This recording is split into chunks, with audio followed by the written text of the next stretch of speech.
Hey everyone, this is Robbie Rodriguez, and this is my redneck sidekick, Jason Latour. Ain't nobody sidekick, boy.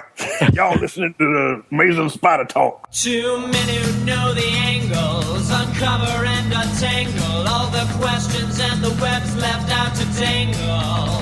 I'll be in 1962, last Wednesday's afternoon.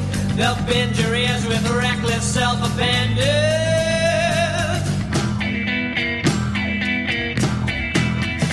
The Amazing Spider Talk.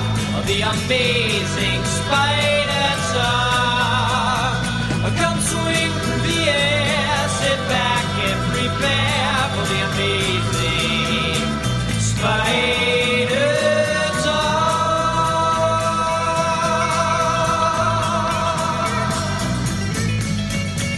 Hello and welcome to the Amazing Spider Talk. My name is Dan Gvozden, and I'm the editor of SuperiorSpiderTalk.com.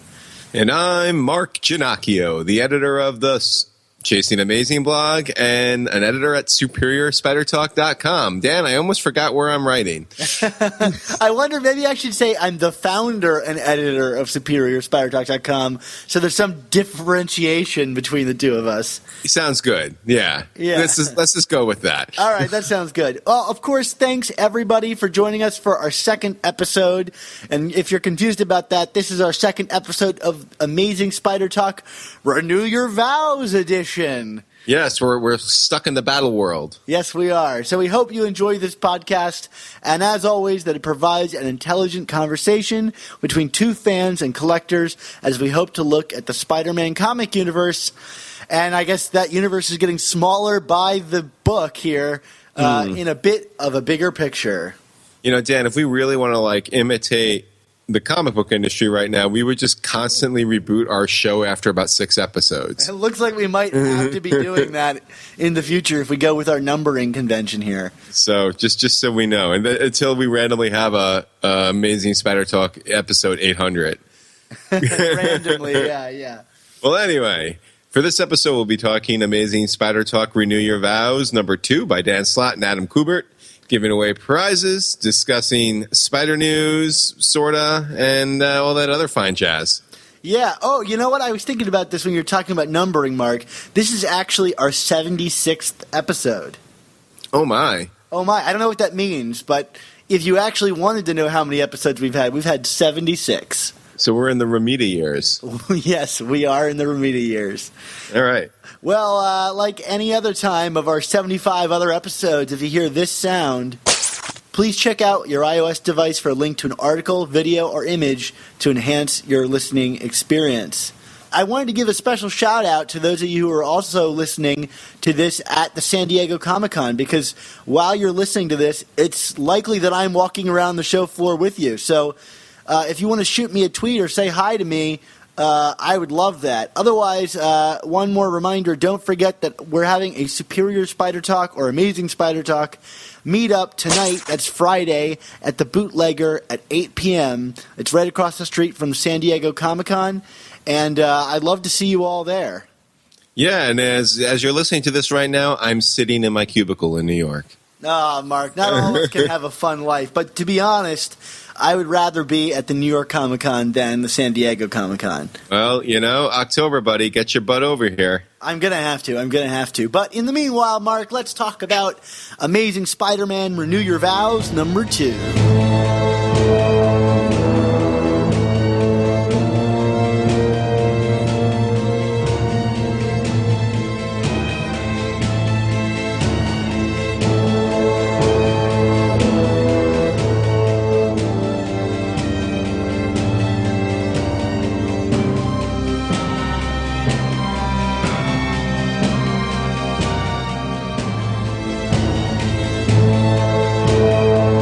Dan, well, we were both kind of into the first issue here, and we kind of joked recently offline about how I tend to start off high on stories and then gradually want to throw in the towel on them. So second issues, we've had some issues before with Dan Slott when it comes to big arcs, and his second and third chapters, he kind of loses his steam. But I'm going to say he's bucked that trend here. This was an excellent issue. And I agree with you, Mark, of all things. Oh, my goodness. I think this is the best Amazing Spider-Man issue we've had since probably the number one issue in the reboot.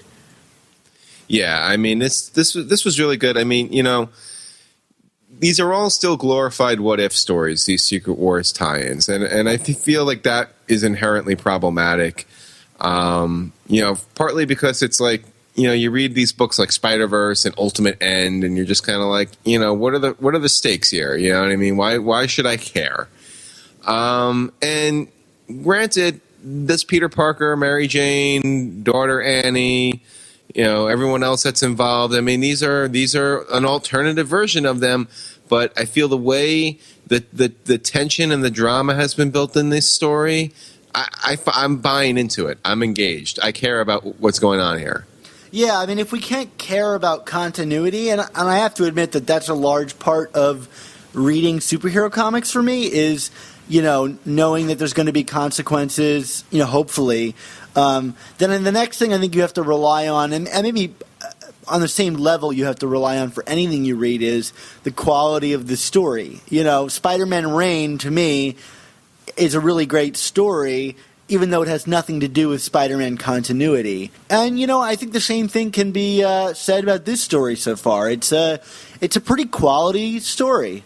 Yeah, I mean, it's probably the tightest plot that Slott has written in a very long time. I mean, everything just kind of like, I mean, even starting with the opening, which was this beautifully rendered dream sequence from Adam Kubert, you know, which kind of served a couple of purposes. It recapped what happened in the last issue in terms of what happened with Spider-Man and Venom, but it also kind of advances the idea of Spider-Man being tortured by this idea of what he did to him and the guilt, and, you know, how he kind of abdicated his responsibility as a hero. And, you know, like, it's not wasted. Like, having sequences that serve multiple purposes. I you know, I hate to give a backhanded compliment, but I mean, we haven't gotten that in a Spider-Man comic book in a really long time.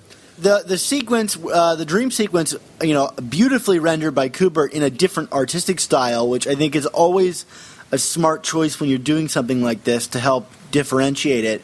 But it also, you know, establishing this Venom link sets up a kind of backhanded nature to the final moments of this issue. Not to get too far ahead of ourselves here, where Peter is handed his black Venom suit. I'm wondering if that's going to echo his morality through this and prove that maybe this choice he's made has made him into more of a villain than he realized.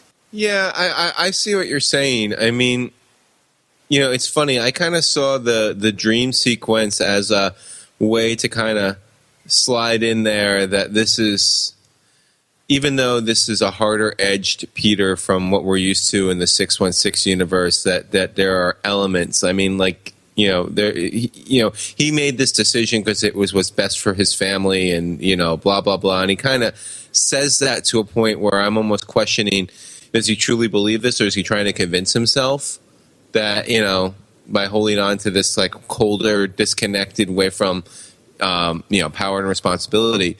So I kind of saw this dream sequence as almost as a way of like showing, well, you know, the Peter we know and love, there are elements of him still in there. It's just, this is a little different.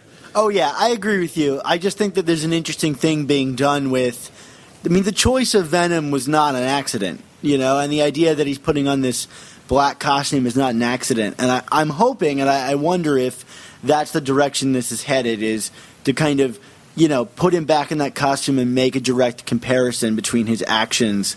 Not saying that he can't recover from that, but I do think it's an interesting thing to use in the story.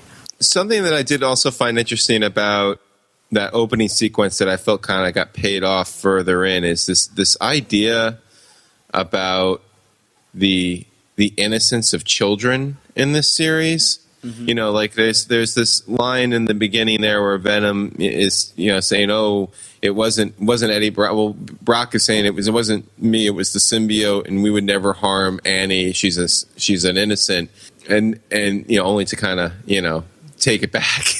but then like later on, like, you know, Peter in getting rid of Venom was doing it to protect his family, but, you know, this world that he created by, you know, not going to fight Regent with the Avengers. I mean, Regent is very deliberate about the fact that, you know, superpowered children are as fair game as adults, you know, like it's like, you know, you replace one threat with an even broader threat, you know, and a broader threat to your child, you know what I mean? Like, it's like, you know, there isn't even a gray area with Regent. He's gonna, you know, if your kid has powers, he's probably gonna kill your kid, which is like, that's a really interesting observation. Although I would suspect that Spider-Man would not be the linchpin that would have take down Regent in that battle. No, I don't think so. But I mean, although who knows? It could happen in this book. But it's still this, you know, I mean, it all goes back to the parallels of Amazing Fantasy 15 and making a choice, and, you know, choices have consequences, you know, and you know, this is a very Ditko-esque Peter in this comic series, right? Would you agree? I absolutely agree. I think even the way that the characters are drawn are very Ditko-esque. Which I actually think is part of the reason why I really like the writing of this comic.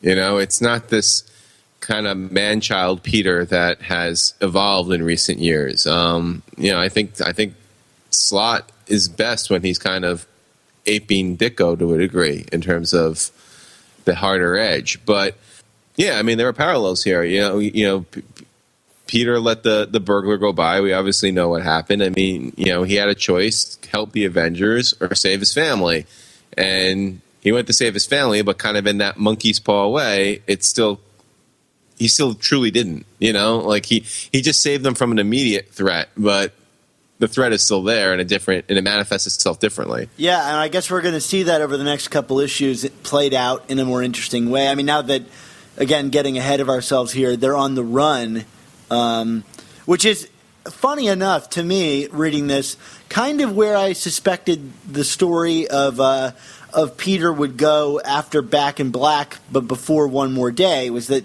he would be a hero on the run from the forces of Tony Stark and S.H.I.E.L.D. and everything. And, you know, maybe I'm going to get that story I always wanted after all. Yeah. I did like the reveal. I mean, you mentioned S.H.I.E.L.D. I liked the reveal of S.H.I.E.L.D.'s presence still in this world. Like, I feel like there was like a lot of really clever misdirection in this comic. Like, you know, we were going in certain ways, and then, you know, there would be some kind of reveal to kind of like reverse it, and I'd be like, oh, that was good, that was clever, you know. You know what I'm talking about? I mean, like, I feel like the S.H.I.E.L.D. reveal, that, you know, they're kind of, they still have their power. Some of them still have their powers, but they're kind of saving it. You know, they don't want to like blow their cover for, what was it, a D-list villain, like the what was the character? The D-Man, the Demolition Man. Demolition Man. I like the joke they have there about how he like literally is D-list because he has a D on his chest. Right, exactly. Which was a nice on-the-nose joke. And then we got this also with the Sinister Six, because we got two iterations of the Sinister Six in this comic, Dan, and I was happy with both of them. Yeah, that was fun, and I like that Shocker has finally been promoted to the Sinister Six after how long? Right. All it takes is a dystopian future or whatever for our tyrannical future for the Shocker to make his way up, even if it's on the back of all the work the Rhino did. But it's just, you know, kind of going back to what I was saying, though. I mean, it was nice little misdirection, again, that we would have, you know, it looks like the superior foes are Regent's lackeys, and you're kind of like, all right, what's the I mean, trust me, I'm glad to see someone digging up the superior foes again. They should be used more often than what they've been used so far since that series. The Shocker needs to come back with the Magia. I'm saying it over and over again. I know, but I mean, we also had Boomerang and Lady B. I mean, we didn't have Overdrive or Speed Demon yet. But I'm holding out hope here, Mark. Yeah, oh yeah, but it's like, okay, but we bring in the real heavy hitters, and it's like, what is this, like the 90s Sinister Six with Hobgoblin in? Yeah. Although Craven's there too, because I know Hobgoblin replaced Craven. Yeah. So We got no Green Goblin. Well, Green Goblin wasn't in either Sinister Yes, Six. you're right. He wasn't. He was in the Sinister 12. So we're missing Electro and Sandman from the group. All right. Well, anyway, point being is I kind of liked how, it's like these lackeys aren't my real henchmen. These are my henchmen, It's like it was I thought it was a fun reveal, beautiful splash page by Kubert. Just good stuff, right? Yeah, absolutely. You want to talk about our good friend J. Jonah Jameson? You mean pizza delivery man? Wait, no. He's just he's a shill, which is kind of shocking. It is shocking. At first I was like, okay. And then the more I thought about it, I was like, I don't know that Jonah would really be this guy. Like paying out blood money? I mean, it doesn't bother me, but it seems kind of counter to Jonah's character. I do wonder if we're going to get. I feel that Jonah's kind of lack of principles was another little bit of a hope spot and a Chekhovian gun here. I think we're going to get something with that, and that's going to tie into how this is all resolved at some point. Well, I'm holding my breath. It doesn't bother me right now, but it does seem... I mean, I hate to keep bringing up Spider-Man Reign, but what I like about that book is, it kind of casts Jonah as this, the people's hero, which I think he sees himself as, at all times, whether he's railing against Spider-Man or in that book, hitting Spider-Man to get him to wake up. Right. But, I think his motives have always been to help the people. He just might be a little wrong in his process of doing that. Yeah, I see what you're saying. But we've had these moments where Jonah has kind of had these crisis of principles, and he will eventually see the light after, being stubborn about something. So we'll see. Yeah, absolutely. One scene I really liked in terms of its narrative construction and its visual construction. And again, it was another instance where we kind of got these like little sleight of hand tricks with the tension building. Was when there's word that the Regent is going after a kid at the elementary school where Annie Parker is going, and you have kind of Peter making this very deliberate choice to be Spider-Man, even if it's not in full costume. I like that he can't avoid wearing red and blues. Yeah, right. But I also liked MJ's portrayal during the scene. I mean, she's rushing to the scene. She looks like a hero herself here. I mean, like, I don't know if that was deliberate or not, but it was very dynamic for her. Yeah, I mean, we've got this double-page spread where the page is divided into fourths for Peter's journey across the city with some really wonderful angles. There's something that we don't really bring up much, but a lot of artists could use some diversification in terms of how they construct their imagery. And here we've got underneath Peter shots and some a Todd McFarlane callback from your favorite issue 300, of course. And meanwhile, Mary Jane is in her own little cubes on the right-hand side, and it shows her far away, and she just gets bigger and bigger. It's a powerful moment, yeah. Yeah, I mean, they're both playing hero in their own way. I mean, he's got to mask himself while Mary Jane doesn't. She's just being, a maternal protective figure. And this was a moment where I enjoyed the Power Pack. I mean, when was the last time anybody thought about the freaking Power Pack? A long time. Although I have a question. Sure. Do the Power Packs stay eternally youthful? I know that they don't. That I actually looked this up today. I was like, do they have de-aging powers? Because they're in her class, so they must be 6 or 7 years old.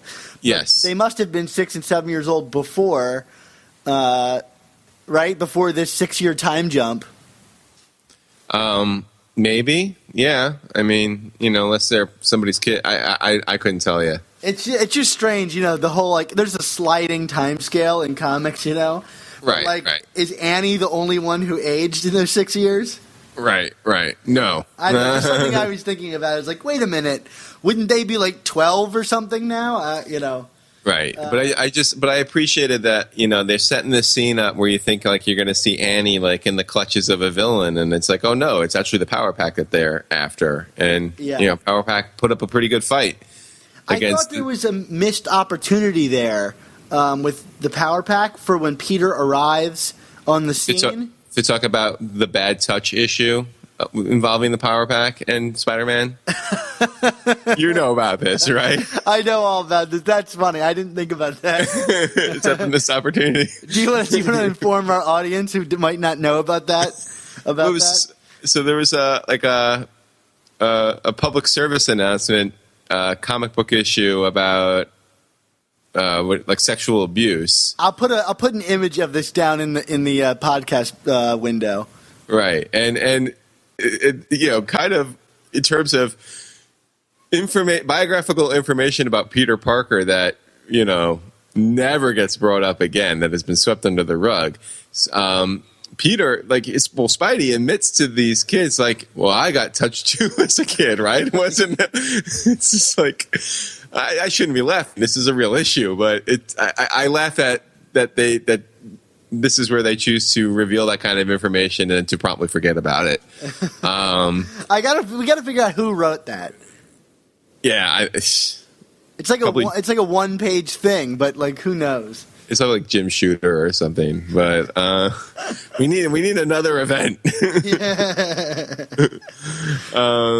But anyway, I thought there was a missed opportunity for when he arrived to kind of realize that his daughter was actually safe, that she was not the one being hunted after, and to have to make a decision over whether or not he would engage in the fray and reveal his identity.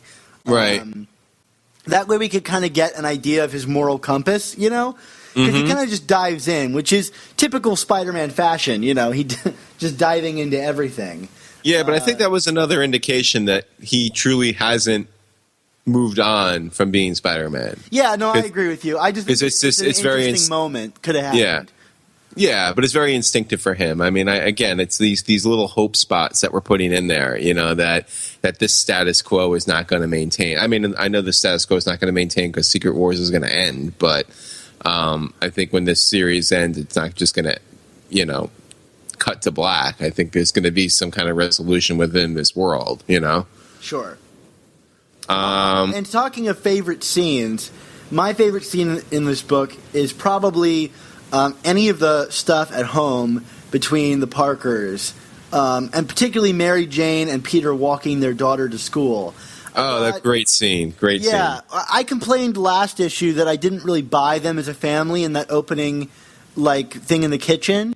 But here, I totally buy it. This redeems it for me. This seems a lot more like a real family. Well, I also feel like some of the really heightened language and metaphors, like, the I'm the hot wife stuff, I mean, that was really tampered down here, and this was more authentic. I mean, kind of like that joshing tone about, what she likes the banana pancakes, and he's like, I like wheat cakes. Well, I don't. And, how it's like very, talking as a parent, it just felt very real to me, like these are conversations parents have with their young kids, like these kind of inconsequential yet simultaneously, telling kinds of exchanges and dynamics.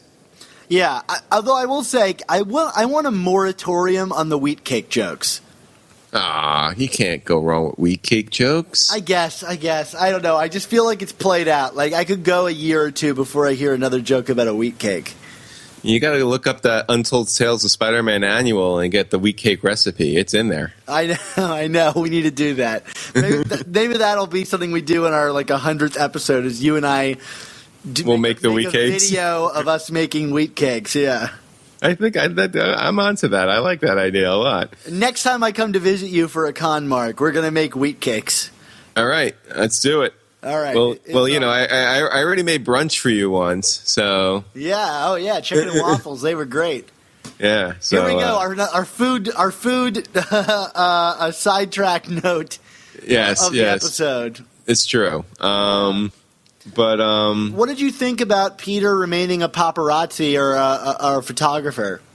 I buy it.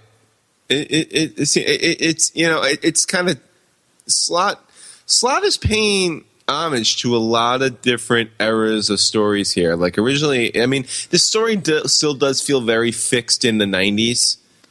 But like you said, we got some, a Back in Black shout out.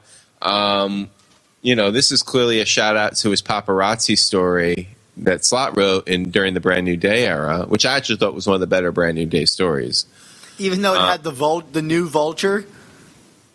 No, he wasn't in that. Oh, you're talking about the paparazzi. Sorry. I'm mixing the two up. Yeah, no. I'm talking about the one with the flat girl. Oh, Paper Doll. Paper Doll. Yeah. That is a good story. I agree, and it helps that it's illustrated by Marcos Martin. Yeah, which is as I said. Let's talk about art then. While we're talking about this, this was head and shoulders better than the first issue. Yeah, I mean, I don't know. It's not like this took longer to do or anything, but I don't know. I felt the first issue felt rushed and it wasn't crisp. And the action wasn't clear. And this was like as advertised. I mean, I'm getting Adam Kubert on a Spider-Man story. I want some good artwork, consistent artwork. And this, like, he kind of changes his styles, but it was all just clean and consistent and dynamic and matched the tone of the story where it needed to. I was very impressed with the artwork here. Yeah, I mean, I guess you give him a little more room to do some crazy things, and he kind of has more fun with it, possibly. Like, I thought the coloring was better in this book. Yeah. I thought there's multiple full-page spreads that are just gorgeous and full of all kinds of great detail. I mean, the backgrounds here are just stuffed. There's a scene in front of, like, whatever elementary school it is that Annie is going to, and I couldn't stop staring at this detail on the wall of this kind of, like, flame that's building, that's been, like, carved into the wall, and I was like, he did not need to include this here. And yet there it is, and dozens of children that probably took forever to draw out front of this school. I was really impressed. Yeah, absolutely. I mean, a lot of effort went into this. It was pretty good, Dan. I'm me. I don't talk a lot about artwork, but this warrants talking a lot about. And we never bring up covers, which is something that I'd like to get in the habit of referencing more. But I think this cover is particularly cool. Yeah, no, this was the first cover was very good too, but I mean, yeah, these covers are great, Dan. I mean, this is shaping up to be, even as a little sidetrack diversion, a really memorable run of issues here. Well, I mean, we've had a memorable run of issues for how not great they were for a while. So it's nice to get a good story and really great artwork. Yeah. All right, Dan, you want to go grades? Yeah, Mark, you're going to probably be a little blown away by this, but I'm giving this book an A-. Wow. I mean, you're really going full throttle. I really like this book. But that's, again, acknowledging that this is just really a what-if story. For a what-if story, this is about, as good as they come. Well, there are a lot of what-if stories going on right now, and I would say this is so far my favorite in terms of Secret Wars books. Yeah, I agree with you on that one. These books have been abysmal. Yeah, I'm going to give this a B+, Dan. I'm more or less there with you, but, I don't want to fall into my old trap of starting too high and then deflating. Well, I'm going to go into my old trap, which is zigzagging back and forth between quality of issues. But you know what? Let's hope that this thing breaks that trend and we just get good ones coming here on out. All right. Sounds it actually good, has made me a lot more hopeful about this relaunch. Yeah, I mean, maybe some fresh new ideas. I mean, maybe now with Spider-Verse out of his system, Slott can focus on some other things. Yeah, I mean, you said it in the past, but I actually think, like, Slott writing a Peter Parker, a normal Peter Parker in, everyday things. That's his weakest thing. He needs some hook on it.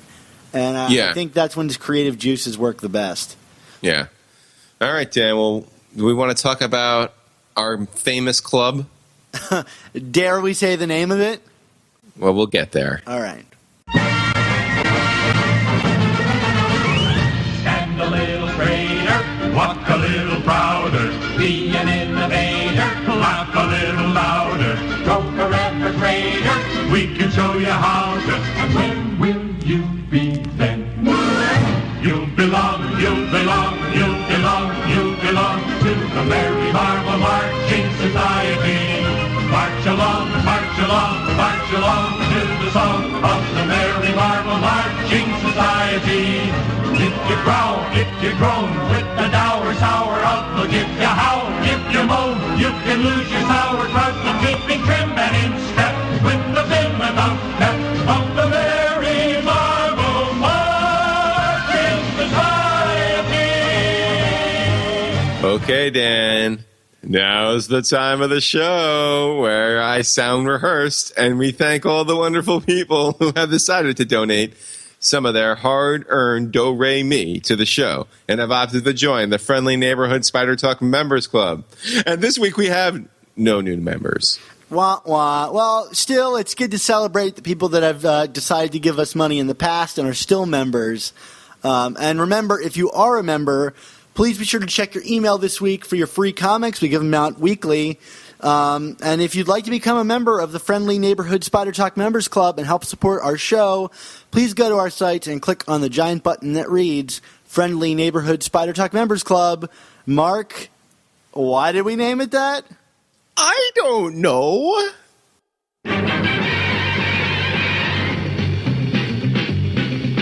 Spider-Man, Spider-Man, does whatever a spider can. Spins a web any size, catches thieves just like flies. Look out, here comes the Spider-Man. Is he strong? Well, we don't have as much news as last episode, certainly, but a little bit of interesting gossip regarding the Marvel Amazing Spider-Man movie. Or we don't know if it's Amazing Spider-Man. We just know it's Spider-Man right now. What if it wasn't even called Spider-Man? Yeah, it's boy in costume with spider. Arachnid boy. Oh, boy. Who's this, Julie Taymor now or what? I mean, come on. Anywho. Have a geek chorus? Anywho, yeah. There's a rumor about who might be cast as Aunt May, and this one's kind of a eyebrow raiser, don't you think? Yeah, a little bit. I'm very excited about it. So, Variety, which is an entertainment magazine, newsprint, depending, it has all of these various different things. But Variety, as of right now, today, is reporting that Marvel has made a sizable offer to Marissa Tomei to play Aunt May. Marissa Tomei? I kind of want them to cast Jason Alexander as Uncle Ben, just so that we could get a Seinfeld reference into the movie. Oh, I was thinking Joe Pesci as Uncle Ben. What's the matter with you? What's the matter? You can make these wheat cakes all the time. What if she just refers to Spider-Man and Mary Jane as like two Utes? You two Utes. Imagine you're a deer. Imagine you're a Spider-Man. And then bam! That's what she'll say after the death of Spider-Man story arc they do in the movie. No, I think this is great. It's another Academy Award winner taking on the role. But she's also going to now be the youngest person to play Aunt May by a sizable margin because she's turning 50 this year. Which I think has prompted a lot of people to say, this is awkward because I have the hots for Aunt May. Well, you know what? There was that miniseries where May was younger. What is it? Mark Millar wrote it or something? Oh, yeah. Yeah, I mean, I do want to add, and I knew that she wouldn't be cast again, but, in terms of the last reboot, Sally Field as Aunt May was not a problem for me in those movies. No, me neither. Although I think they didn't do enough with her. No, they didn't, but it was not her performance. So, I mean, I felt that she was considerable improvement over was it Rosemary Harris? Oh, who I liked Rosemary Harris. Yeah, I mean she was that Dicko May. You know what I mean? Like it worked for that, but I thought Sally Field was more dynamic in that role. Sure, but I think that's a style difference. Yeah. I mean, but Rosemary Harris had the wonderful scene in the backyard in Spider-Man 2. Yeah. Where she's moving, and there's just that slight nuance to her performance that makes you think that she knows that Peter is Spider-Man, and those are the kind of things I loved from her. But yeah, I mean, she was given a less dynamic role as an actress. Yeah, I mean, she also starts screaming prayer to the Green Goblin in the first movie, which was a little weird. But yeah. Well, let's not talk about the script of the first Spider-Man movie. Anything involved with the Green Goblin, in my opinion, is problematic. There's literally a scene where Green Goblin ties up Spider-Man on a rooftop and is like, "You and me, we could own this town." You're like, what the hell is happening here? No one knows. Except for Shut Willem up, rejected Power Rangers villain. Willem Dafoe still thought he was in Platoon, I think. I mean, no, got all credit to Willem Dafoe. He did what he could with that role and made it memorable. Right. Anywho. But yeah, I'm excited. Marissa Tomei. I'm not going to get all weird about, being attracted to Marissa Tomei. Because, hey, that's what movie magic's all about, right? Being attracted to characters that you wouldn't think you'd be attracted to? No. Oh, I thought you meant being attracted specifically to Marissa Tomei. Oh, well, that's what movie magic is definitely all about. I mean, And she should have. Did she even get nominated for The Wrestler? Because she should have. I'm not sure. I mean, she won for My Cousin Vinny, which I know there are people that they have problems with that ruling. Right. But I think she's had enough of a body of work since then to kind of, unlike a lot of actresses that have won the Oscars, she's actually gone on to do good things. And I've enjoyed the work of her body. Thank you, Mark. Oh, this might be the most sexist our show has ever been. I'm gonna get reprimanded off the air, folks. I'm sorry. Stop it, Mark. Stop it. We're better than this. You know that. You don't want to fuel the outrage machine. This is not a Woman of Spider-Man podcast. I promise, Dan. Yes. Well, anyway, on another note about this thing, I think it signals very clearly that they're looking to go the ultimate route, at least with Aunt May. Yeah. Which to me is a richer interpretation of the character than before. I think there's something that comes with a young Aunt May, having this child being her sole responsibility at a younger age. I'm not saying Marissa Tomei is young, she's in her 30s or something, but who knows when the Parkers died? She could have been in her 30s, early 30s or 20s for all we know, and have had to have this child suddenly had to take care of this child, and I think there's an interesting dynamic that comes with that. Marissa Tomei is 50 years old, Dan. I understand that. I just want to point that out. I mean, yeah, she doesn't look 50, but I'm just saying. Okay, you're right. 50 is not necessarily young, but it's younger, and I think it brings with it a different dynamic. Yeah. I mean, I see her playing the character as if she's in her 40s. That's kind of my take on it. That's what I imagine, too. She'll be come on, you're going to cast Marissa Tomei and not have her be the cool aunt? Right. Yeah. My biological clock is ticking, Dan. Right, exactly. That's all I was trying to say. Which means it's time to get into our goodbyes. Oh, already, Mark? The clock, it's ticking. All right. I mean, seriously. All right. Well, of course, you can find all of our new Amazing Spider Talk and old Superior Spider Talk podcasts at superiorspidertalk.com or find us on iTunes and Stitcher by searching Amazing Spider Talk. And like I said last episode, for some reason, iTunes is only hosting 20 of our episodes and everybody else's episodes. So if you want anything past our most recent 20 episodes, you're going to have to go digging on our site to get them. And we didn't get any emails this time or comments. So a reminder to everyone, if you have any opinions on these comics or any questions, it could be about anything, please be sure to email them to us at amazingspidertalk@gmail.com, and we'll address and read them on the air. Yeah, and also be sure to check out both of our Facebook pages at facebook.com/Superior Spider Talk and facebook.com/ChasingAmazing, because they are actually great places to keep up with us in between shows. Because we put up articles we've written and other breaking news and brunch menus and how to get in touch with us. Our theme song is courtesy of Ryland Bojack, and our outro song comes from Magic. And a special thanks again to Nick Cagnetti, Ray Sumser, Ron Friends, and Sal Buscema for our show's artwork. Yes, Dan, where can we find you on the World Wide Web? Well, if you're listening to this on Friday morning, pay attention to my Twitter account and our Facebook page and everything, because I'm going to be at San Diego Comic-Con. And I'm going to be updating things like crazy and trying to secure all kinds of interviews and things like that. So, pay close attention to our Facebook page and my Twitter handle at SupSpiderTalk for all kinds of news out of San Diego Comic-Con. Of course, you can follow my personal Twitter account at Dan Gvozden. What about you, Mark?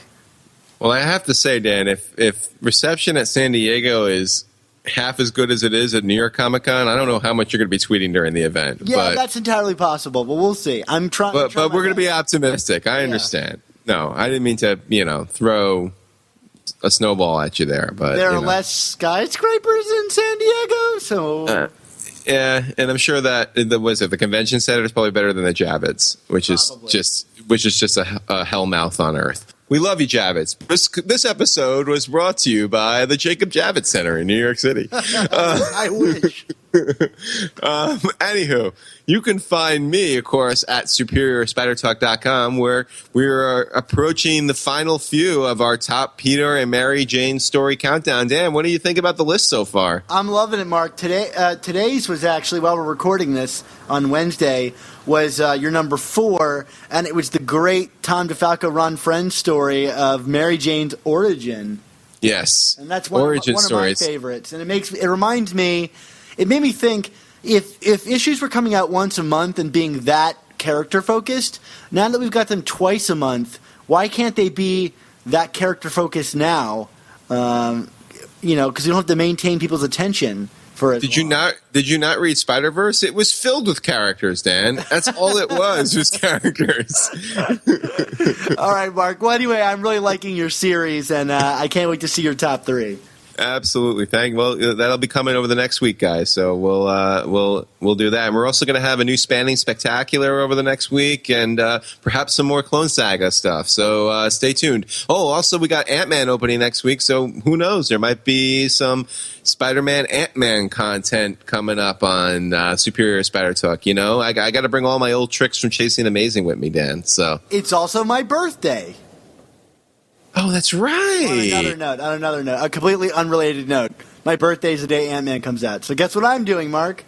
Gonna go see Ant-Man and then get drunk for your birthday? No, I'm just getting drunk. Oh, okay, good. With Flash Thompson. Flash is not here for this episode, Dan.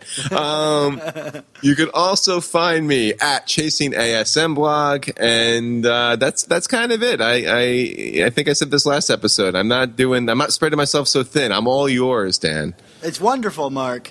I think the site has been a lot better because of it. Oh, pish posh. I'm just going to blow hot air your way. Hey, Mark, I was looking through my old grade books from when I used to be a teacher about a year ago. People remember that continuity. And, right. I was looking, I used to teach elementary school kids every now and again, and I was looking through my roster, and what did I find? I found a kid whose name was Ben Uncle. Well, at least in the grade book his name was Uncle Ben. Oh my goodness! You know who that was? No, I have no idea who that was. That was my cousin, who is the son of my Uncle Ben. I mean, he's basically Uncle Ben Jr. But after my uncle, so he would be Uncle Ben Ginocchio. Which no one ever knows. What's that about? After he was tragically murdered, of course, except for when he's alive. Then he's not murdered anymore. But this instance, he was murdered tragically at an industrial school accident. Jeez Louise. Yeah, that's why that yearbook entry. I'm sure it was like a little. He probably has some like emo quotes about his uncle, right? No, but he did have one very specific quote. Can you guess what it was, Mark? Yes. Taking after Uncle Ben, he said, with great podcasts, there must also come Amazing Spider Talk.